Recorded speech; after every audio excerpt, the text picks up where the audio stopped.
Chanakya career point जो आहे याच्या मागची आपली भूमिका अगदी स्वच्छ आणि स्पष्ट आहे की विद्यार्थ्यांना योग्य स्वरूपाचं महाविद्यालय जे आहे ते तिथं मिळालं पाहिजे. नीट परीक्षेच्या संदर्भात ज्या काही अपडेट्स असतात किंवा या बाबतीत तुम्ही ज्या काही सूचना करता त्याची तुमची जी प्रोसेस आहे ती कशी काय आहे?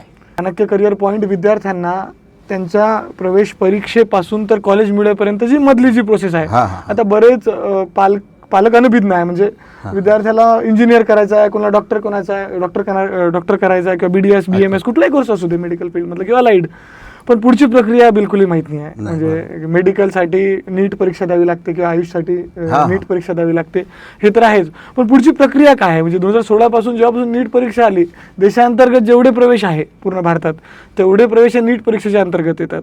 चाणक्य करिअर पॉईंट काय करते तर रजिस्ट्रेशन पासून तर कॉलेज मिळेपर्यंत सगळी प्रक्रिया घर बसल्या विद्यार्थ्यांना करून देते.